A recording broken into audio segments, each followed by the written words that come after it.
मेरे प्यारे युवा साथियों, एक बार फिर से जब आज आप लोग आज की इस कक्षा में भाग लेने के लिए आए हैं, सबसे पहले मैं आप सभी का आज की इस कक्षा में स्वागत करता हूं। और एक बार पुनः आइए हम अपने हाथ जोड़ें और अपनी आंखें बंद करें, ईश्वर से प्रार्थना करें कि वो आज इस कक्षा में हमारी मदद एवं सहायता करें। इसलिए प्यारे युवा साथियों, आइए हम अपनी आंखें बंद करें और अपने हाथ जोड़ें और ईश्वर से हम प्रार्थना करें। हे सर्वशक्तिमान शाश्वत ईश्वर, हम एक बार फिर से आपका तहे दिल से शुक्रिया अदा करते हैं, धन्यवाद देते हैं हमारे इन युवा साथियों के लिए जो आज इस कक्षा में उपस्थित हुए हैं।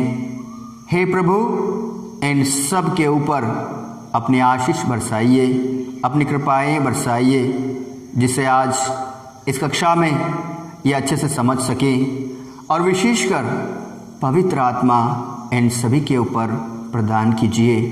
पवित्र आत्मा इन सभी का मार्गदर्शन करे, इनकी मदद करे, इनकी सहायता करे, जिसे आज की कक्षा में ये अच्छे से ध्यान लगाएं, मनन करें, उसे समझें और उसके बाद इस क्लास के अनुसार अपने जीवन में ये अच्छे कदम उठाते हुए हमेशा अच्छा जीवन व्यतीत कर सके।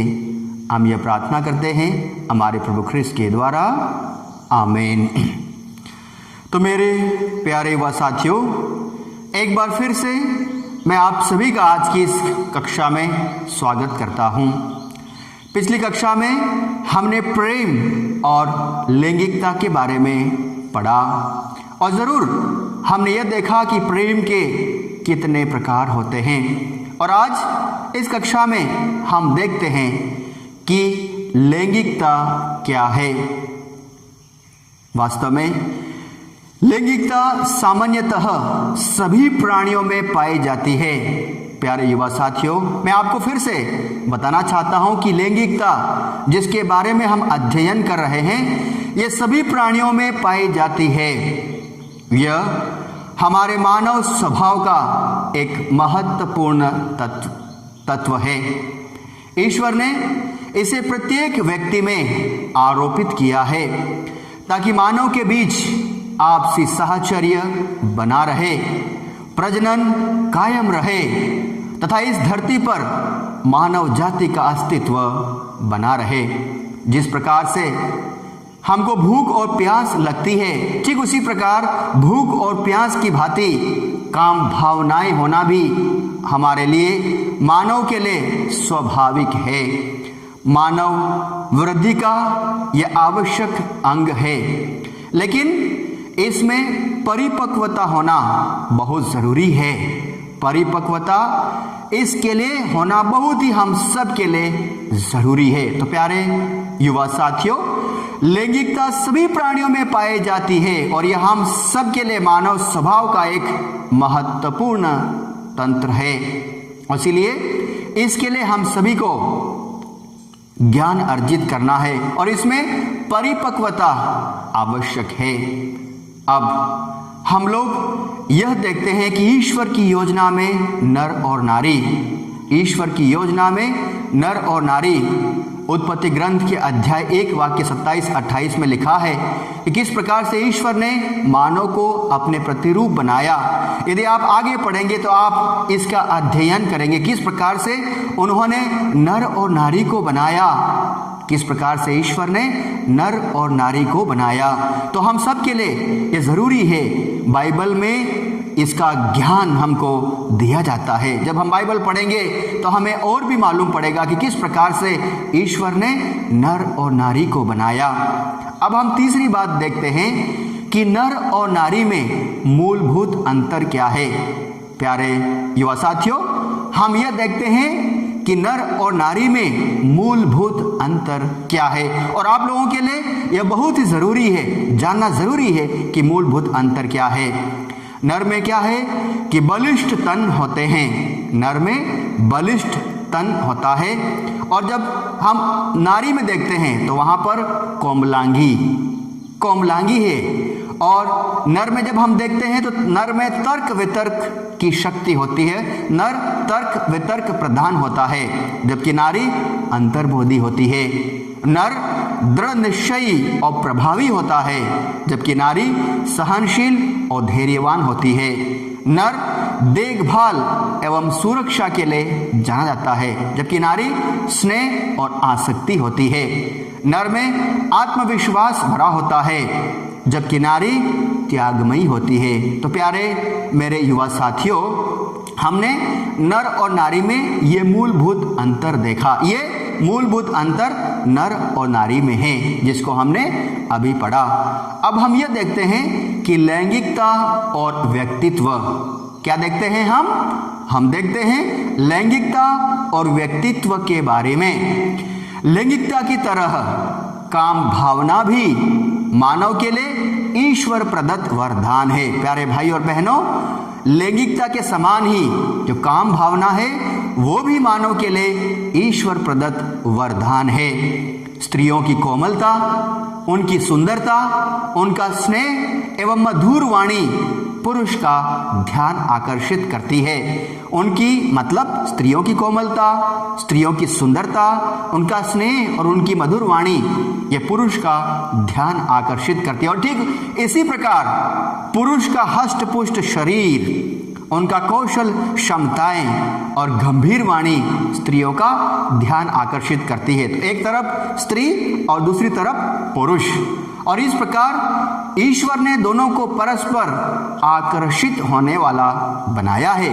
ईश्वर ने इन दोनों का तात्पर्य नर और नारी को परस्पर आकर्षित होने वाला बनाया है। और इसका कारण यह है कि दोनों एक दूसरे को प्यार करें, विवाह बंधन में आबद्ध हो, संतान प्रजनन तथा उसका पालन पोषण करे। तो यह एक जरूरी जिम्मेदारी नर और नारी को दी जाती है कि जरूर वो प्यार करते हैं, उसके बाद विवाह बंधन में आबद्ध हो जाते हैं, संतान प्रजनन का उनको अधिकार या जिम्मेदारी दी जाती है, उसके बाद उनका पालन पोषण करते हैं। तो दोनों में यह अनुभूति होना अनुचित नहीं है, यह बिल्कुल सामान्य बात है, लेकिन यह बहुत जरूरी है।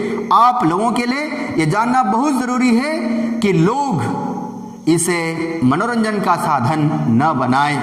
आजकल हम इस भौतिकवादी की दुनिया में हम क्या देखते हैं कि लोग इसको मनोरंजन का साधन बनाकर रखते हैं, तो इसीलिए इसको मनोरंजन का साधन नहीं बनाना चाहिए। काम भावना को निर्देशित करना और इसके ऊपर नियंत्रण रखना मानव के लिए बहुत ही जरूरी है। अब प्यारे भाइयों और बहनों, विशेषकर मेरे युवा साथियों, मैं आप लोगों को अगला जो पॉइंट है वो है सच्चा प्यार। सच्चा प्यार के बारे में मैं आप लोगों को बताना चाहता हूं, और ये आप लोगों के लिए वास्तव में बहुत ज़रूरी है। इस आयु में, इस उम्र में यह बहुत ज़रूरी है, क्योंकि इस उम्र में हम बहुत बार प्रेम के उलझन में फंस जाते हैं। हमें प्रेम के उलझन में नहीं जाना है, हमें बिल्कुल अच्छे से जो ईश्वर का आदेश, ईश्वर की शिक्षा है, उसके अनुसार हमारा जीवन व्यतीत करना है। तो सच्चा प्यार क्या है? सच्चा प्यार आकर्षण मात्र नहीं है, यह काम भावना या कामेच्छा मात्र नहीं है, यह सिर्फ अपना हित ही नहीं चाहता, यह दूसरों का हित भी चाहता है। यह दूसरे व्यक्ति को वस्तु के रूप में नहीं देखता है, लेकिन दूसरे इंसान को एक मानव के रूप में, ईश्वर द्वारा बनाया हुआ एक मानव के रूप में उसे देखता है। और ये सच्चा प्यार क्या होता है? सच्चा प्यार पाप युक्त क्रिया की ओर अग्रसर कभी नहीं होता है। एक बार फिर से आप लोग सुन लीजिए, सच्चा प्यार पाप युक्त क्रिया की ओर अग्रसर कभी नहीं होता है। और सच्चा प्यार यह प्रशंसनीय होता है। सच्चा प्यार प्रशंसनीय होता है, मतलब इसमें दूसरों का हित, दूसरों की भलाई हमेशा एक व्यक्ति सोचता है और दूसरा उसके प्रति भलाई और सच्चा प्रेम खोजता है। तो यही है प्यारे भाइयों, प्यारे मेरे युवा साथियों, सच्चा प्यार। आजकल के इस भौतिकवाद की दुनिया में, आजकल के इस जीवन में बहुत सारे लोग प्यार को गलत समझते हैं, प्यार की उलझन में फंस जाते हैं और इस प्रकार अपने जीवन को बर्बाद कर देते हैं। तो आप लोगों के लिए बहुत ही ज़रूरी है कि इसको आप बारीकी से समझें, इसको पढ़ें, इसको जानें, जिससे आपके जीवन को आप व्यवस्थित बनाएं, आपके जीवन को अच्छे से आप नियंत्रण में रखें, जिससे आप अपने जीवन में उपलब्धियां हासिल करो, कामयाबियां हासिल करो। इस प्रकार से आपके जीवन को दूसरों के लिए एक अच्छा नमूना बना सको। अब प्यारे युवा साथियों, हम देखते हैं लैंगिक शुद्धता में विकास। हम क्या देखते हैं? लैंगिक शुद्धता में विकास। यह बात बहुत ही ज़रूरी है, चाहे बच्चा हो, जवान हो, किशोर हो, वयस्क हो, विवाहित हो, अविवाहित हो या साधु सन्यासी क्यों ना हो, हम सभी को शुद्ध जीवन वास्तव में जीना चाहिए। और इसके लिए हमें अपनी इंद्रियों को, हमें अपने मनोभावों को नियंत्रण में रखना और इसे संचालित करना सीखना चाहिए। ये हमारे लिए ज़रूरी है कि हम हमारी इंद्रियों को और हमारे मनोभावनाओं को हम नियंत्रण में रखें, हमारे जीवन को हम अनुशासन में रखें, मतलब अनुशासित जीवन को हम अपनाते रहें। और आपकी दृष्टि, आपकी वाणी, आपके विचार बिल्कुल विशुद्ध होना चाहिए। आपकी दृष्टि, आपके विचार और आपकी वाणी विशुद्ध होनी चाहिए। और बहुत बार आजकल के युवा लोग बुरी पुस्तक, अश्लील चित्रों में बुरी तरह से फंस जाते हैं। तो मैं आप लोगों को कहना चाहता हूं कि आप लोग बुरी पुस्तकों से दूर रहें, अश्लील चित्रों से हमेशा आप दूर रहें, बुरे मित्रों से आप लोग दूर रहें, पापमय अवसर से आप लोग हमेशा बच कर रखें और प्रलोभन में आप हमेशा न पड़ जाएं।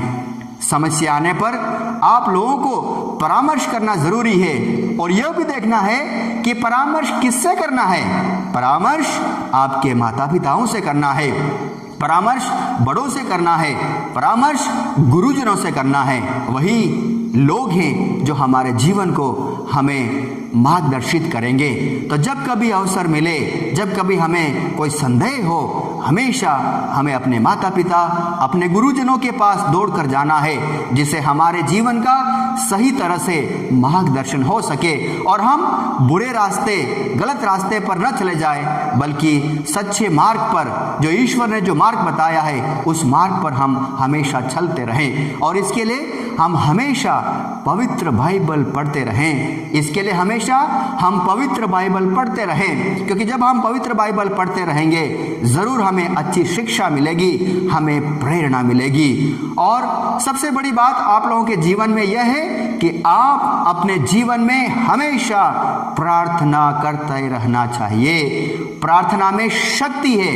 प्रार्थना के जरिए ईश्वर हमें आशीष देते हैं, प्रार्थना के जरिए ईश्वर हमें बल देते हैं, प्रार्थना के जरिए ईश्वर हमारी मदद करते हैं। इसलिए हमेशा आप लोग अपने जीवन में प्रार्थना करते रहना, प्रार्थना कभी मत भूलना। प्यारे युवा साथियों, मैं आज आप लोगों को इस के ऊपर जोर देना चाहता हूं कि कुछ भी हो जाए, आपके जीवन में प्रार्थना बहुत जरूरी है। तो यह है लैंगिक शुद्धता में विकास, जिसमें हम देखते हैं कि किस प्रकार से हमको अपनी इंद्रियों को, अपने मनोभावों को नियंत्रण में रखना है, हमारे जीवन को अनुशासित जीवन बनाना है, बुरे मित्रों के संपर्क में हमें नहीं आना है, पापमय जीवन से हमें बचना है। समस्याओं के समय जब कभी कोई दुविधा आती है, परेशानी आती है, हम तुरंत माता पिता, गुरुजनों के पास मार्गदर्शन लेने के लिए हम उनके पास पहुंच जाए, पवित्र बाइबल पढ़े और हमेशा हम प्रार्थना करते रहें। तो प्यारे भाइयों, विशेषकर मेरे युवा साथियों, आज हमने लैंगिकता के बारे में पढ़ा है। इसमें हमने लैंगिकता, पवित्र बाइबल नर और नारी के विषय में क्या कहती है हमने पढ़ा, नर और नारी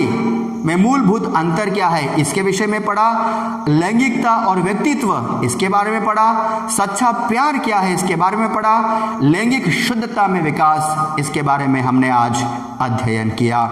और हर क्लास की भांति आज भी क्लास के अंत में प्यारे युवा साथियों, मैं आप लोगों को एक बार फिर से कुछ प्रश्न देना चाहता हूं। उन प्रश्नों को आप हर समय, जब कभी मैंने आपको प्रश्न दिया, आपने हमेशा उन प्रश्नों को पढ़ा है।